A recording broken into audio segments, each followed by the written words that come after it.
Bonjour à tous et bienvenue dans ce 9e épisode des Legality Times, en ce beau dimanche des Rameaux. On aborde aujourd'hui un sujet sécuritaire, j'allais dire, toujours lié à l'acquisition d'un bien immobilier en Espagne, sujet lié aux sûretés présentes c'est-à-dire aux garanties, aux différents types de cautionnement présentes et affectant un bien immeuble, à même d'affecter un bien immeuble en Espagne, et qu'il est capitalement important de connaître avant d'acquérir ce bien. Il n'y a pas 36 solutions. Un bon officier de due diligence, le cabinet Trébuchet Lawyers, je vous rappelle, est pionnier en matière de due diligence et de legal compliance check. Lorsque j'étais jeune associé du cabinet ACNI, cabinet hispano-britannique, cabinet d'affaires, on avait déjà lancé en matière environnementale, en matière d'investissement à l'étranger, notamment dans les pays du Golfe ou au Moyen-Orient, puisque nous avions ouvert à l'époque notre bureau de Dubaï. On avait été parmi les premiers à lancer le service de Legal Compliance Check. Alors c'est pas seulement bon pour les grandes entreprises qui mettent un pied en terre inconnue, c'est aussi bon pour les petits et moyens investisseurs, parce qu'il n'y a pas de petit investissement, chaque investissement est l'œuvre d'une vie, bien sûr. Mais enfin, je veux dire, c'est bon pour tout achat, pour tout investissement, pour toute constitution de société, aussi petit que cela puisse paraître. Il faut effectivement agir avec, en pleine connaissance de cause. Quand on agit les mains attachées dans le dos avec des œillères, c'est pas bon. Certainement pas. Donc, il n'y a pas 36 solutions. Vous engagez un professionnel de la Legal Compliance Check, avocat spécialiste en droit immobilier, qui va aller vous chercher, parce qu'encore une fois, je vous l'ai dit, le notaire ne fera ici rien, ne prodiguera aucun devoir de conseil. Je le dis maintes et maintes fois, lorsqu'on demande sur les réseaux sociaux une recommandation pour un notaire francophone, je dis, un notaire francophone, c'est bel et bon, c'est toujours mieux, évidemment, d'avoir un notaire francophone, seulement le travail de conseil, ce sont nous les avocats qui nous le coltinons, pour notre plus grand plaisir. Donc, on va aller chercher l'information. En France, ça serait au cadastre. Ici, là encore, je vous l'avais dit, le cadastre, c'est un petit peu différent, parce que le cadastre, en réalité, est bicéphale. C'est-à-dire que vous avez au niveau municipal le registre de la propriété, le registre de la propriété, qui pour la plupart des moyennes et grandes villes est municipale, et pour les plus petites villes est provinciale, c'est-à-dire la députation, qui est l'équivalent de notre conseil général, qui n'est pas le cadastre, qui travaille évidemment en coordination, d'ailleurs avec plus ou moins de succès, mais qui n'est pas le cadastre, j'insiste bien. Et puis vous avez le catastro, donc là, service étatique, qui dépend du ministère de l'économie et des finances, et qui est le cadastre à proprement parler. Donc on va aller chercher l'information, pas à l'un ou à l'autre, on va aller le chercher aux deux. On va aller chercher ce que nous on appellerait le certificat cadastral, qui est la nota simple, bien sûr. Et on va aller chercher le certificat cadastral avec certificat, trois composants. Certificat de valeur cadastrale, d'ailleurs qui souvent est très en deçà de la valeur réelle du bien parce qu'elle n'a pas été actualisée. Certificat donc cartographique avec action de Neschlichting, c'est-à-dire action de division horizontale si on est en matière de lotissement, si on achète un bien dans un lotissement ou si on achète un terrain à bâtir, d'ores et déjà divisé en vue de le lotir. Il n'y a pas que les promoteurs professionnels qui le font. Et donc, une troisième composante qui sont les servitudes d'État. Alors, les servitudes, on va les retrouver. Alors, on les aura pas forcément. On aura que. Alors, on va surtout les retrouver au niveau de la nota simple. Vous aurez au niveau cadastral uniquement, et je dis bien uniquement, les servitudes que l'État espagnol aura exercées, c'est-à-dire en général droit de préemption, droit d'acquisition préférentielle, derecho de tanteo y de retracto, comme on dit, et c'est tout. Bien évidemment, vous avez 3 douzaines de types de servitudes ou de garanties qui peuvent affecter votre bien. Commencez par les servitudes urbanistiques. Qui a compétence en matière d'urbanisme? Eh bien, ce sont les municipalités. Donc, l'information, vous allez la retrouver sur la note simple.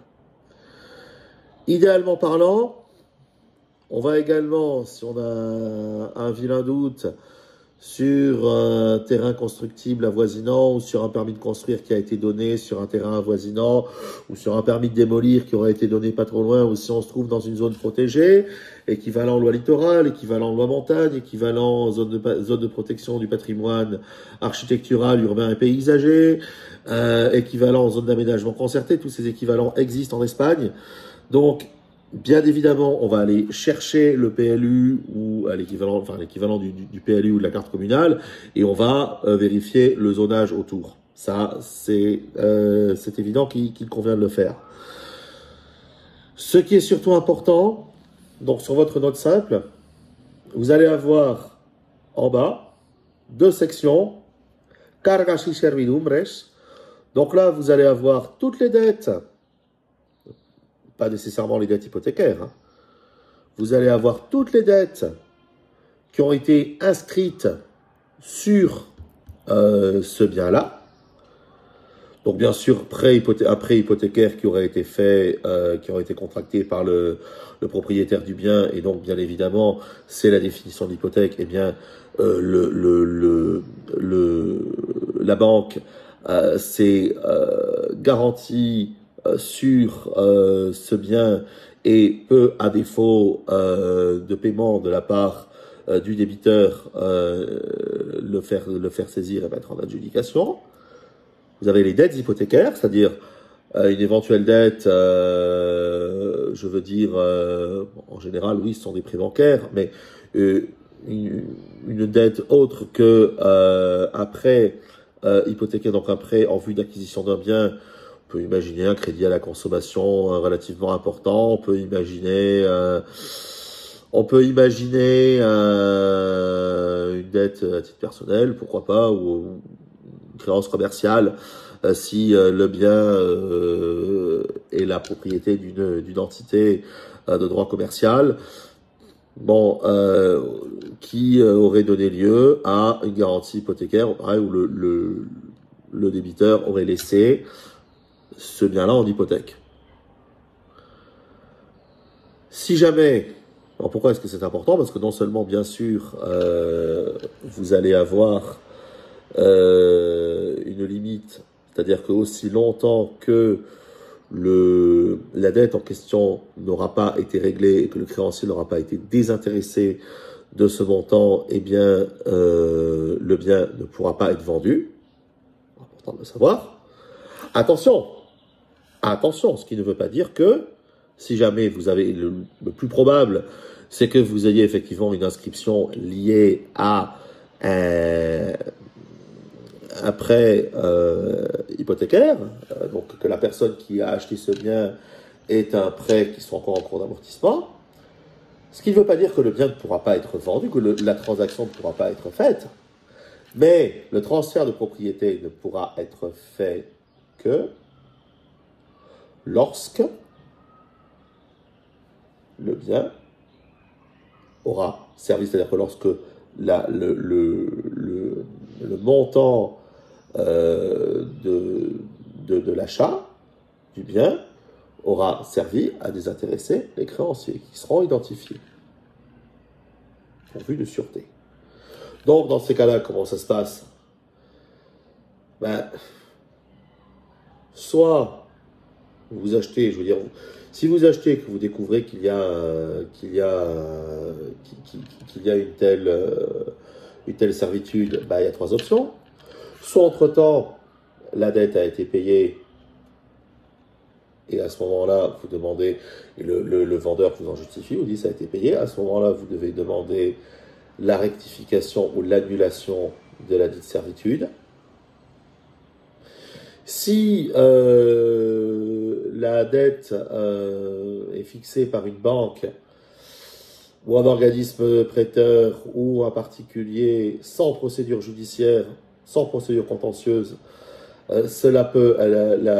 l'effacement de la servitude peut être enregistré par le registre de la propriété sur présentation de paiement de la dette et où le créancier vient attester qu'il a été désintéressé. Si par contre c'est une dette judiciaire, c'est-à-dire que soit vous êtes dans le cadre d'un prêt qui n'a pas été honoré et que donc l'organisme prêteur a engagé une procédure en couvrement de créance, soit vous êtes sur une condamnation au civil ou au pénal du règlement d'une somme pour une quelconque raison, pas forcément le non-paiement d'une dette qui aurait été inscrite sur le bien, n'importe quel type de dette qui aurait donné lieu ou n'importe quelle situation qui aurait donné lieu à la constitution d'une dette au bénéfice d'un tiers, actée par décision de justice ferme, irrévocable et exécutoire, et auquel cas, si la personne vous dit la dette a été payée, là, c'est au tribunal de faire lever la mesure, de faire lever la servitude. Donc, il faudra, de concert et avec l'acheteur, il vous faudra, avec le vendeur, pardon, il vous faudra, vous, en tant qu'acheteur, demander l'annulation de cette servitude auprès du tribunal. Sinon, il y a deux solutions. Soit, encore une fois, à partir du moment où vous avez une servitude, vous êtes obligé de consigner ce montant, vous ne pouvez pas régler directement votre vendeur, soit vous le consignez, vous consignez les fonds chez le notaire. Alors qu'en France, la consignation des fonds chez le notaire est systématique, ici elle ne l'est pas du tout. Donc soit vous consignez les fonds, l'intégralité des fonds, chez le notaire, et le notaire s'occupe de désintéresser les différents créanciers, soit vous consignez la somme, et uniquement la somme due selon la servitude apparente, auprès du créancier, qui peut être une banque, qui peut être n'importe qui, ou obligatoirement, là par contre, si c'est une dette judiciaire, auprès du tribunal, un compte de dépôt qui appartient au ministère de la Justice, qui est ouvert à la Banque Santander, et qui est donc à cet effet. Et c'est uniquement lorsque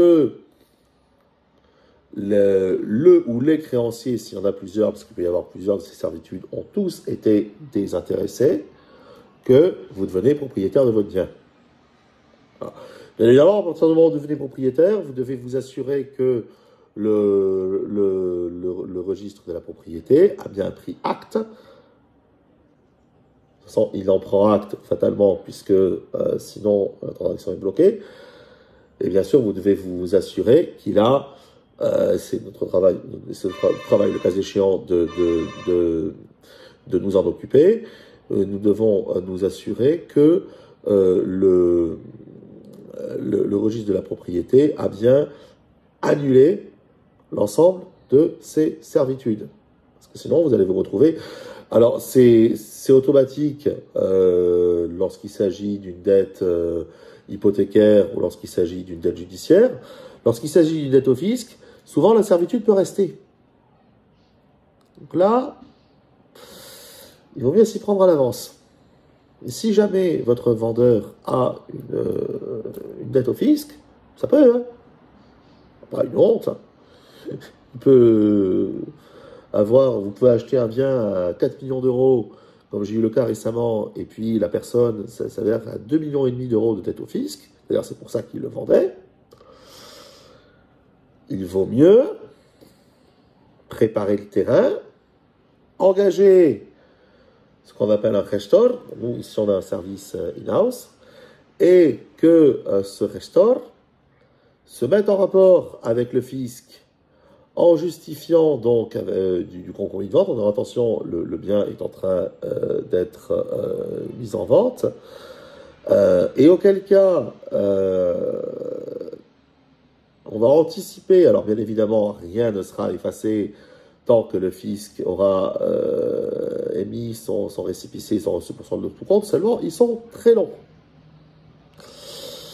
Donc le problème, c'est que vous risquez de vous retrouver avec un bien que vous aurez acheté en désintéressant le fisc de la dette que votre vendeur avait, mais dans les premiers mois, avec cette servitude qui va continuer. Donc, le changement de propriétaire vous permet d'inscrire à titre ad cotellam, à titre provisoire, jusqu'à ce que la servitude soit complètement effacée, vous permet d'inscrire une petite note en expliquant que le propriétaire a changé, que le fisc a bien été réglé de la dette et que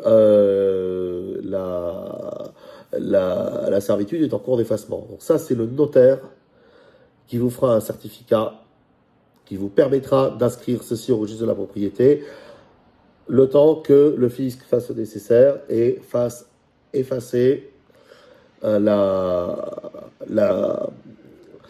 mention en question.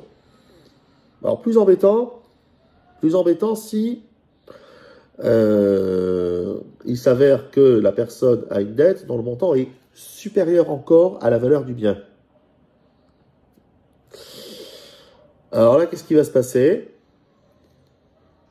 Dans ces cas-là, alors encore une fois, si vous avez un contentieux judiciaire qui est en cours et que l'inscription a été faite par le tribunal, encore une fois, il n'y a pas d'autre choix que de désintéresser le tribunal, enfin de désintéresser le créancier en réglant directement au tribunal,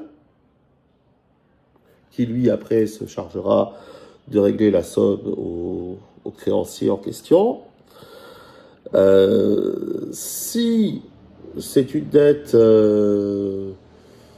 on va difficilement imaginer une dette hypothécaire, on va difficilement imaginer que la dette hypothécaire, si elle n'était pas payée, oui, alors elle peut être supérieure, effectivement. Je veux dire, la dette, un prix hypothécaire peut être supérieur à la valeur du bien si jamais, dès le début, l'acquéreur débiteur ne paye pas. Alors là, effectivement, vous avez les intérêts qui s'ajoutent, ça risque d'être supérieur. Bon. Donc, c'est plus embêtant. Pourquoi? Dans l'absolu, ça ne vous empêchera pas d'acquérir. Ça ne vous empêchera pas de disposer de votre bien exactement comme si vous aviez payé votre vendeur et qu'il avait disposé de ses fonds.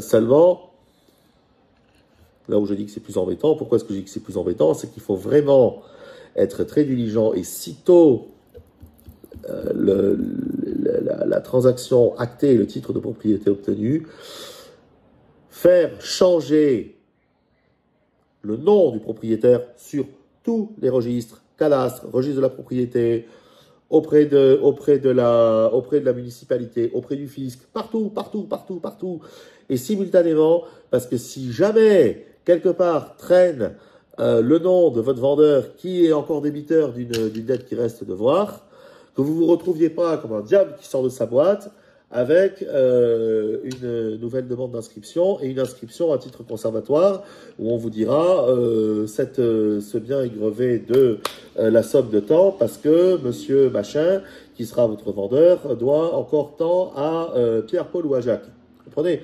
Donc là, il faudra être vraiment très, très, très réactif. Bon. C'est tout. Sans ça que je dis que c'est plus embêtant, sinon les modalités sont exactement les mêmes. Dernière chose, portée pratique très intéressante de l'avantage Simplet.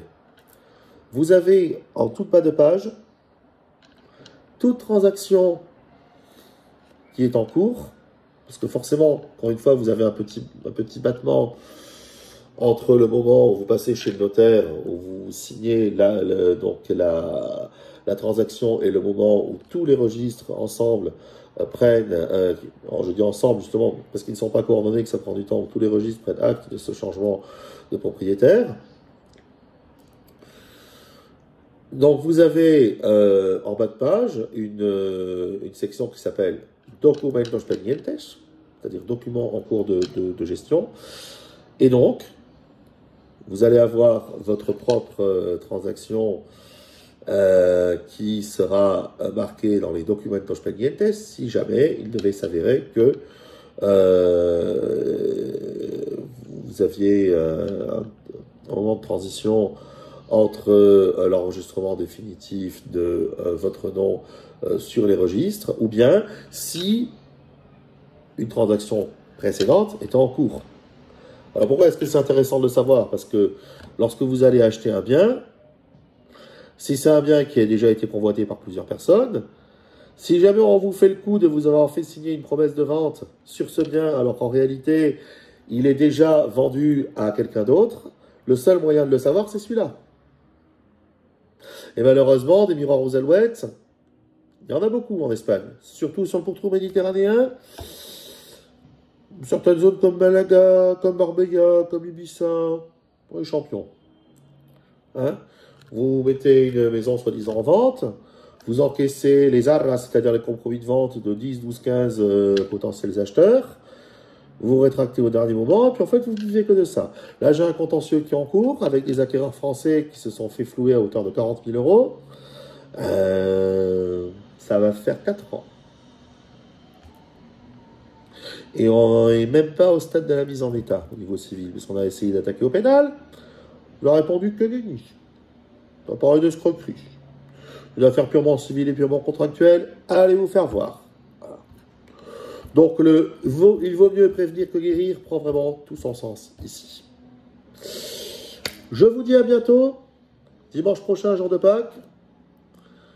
Destination surprise. Le prochain trébuchet Lawyers sera exotique et coloré, à la façon des œufs de Pâques orthodoxes. À bientôt, portez-vous bien.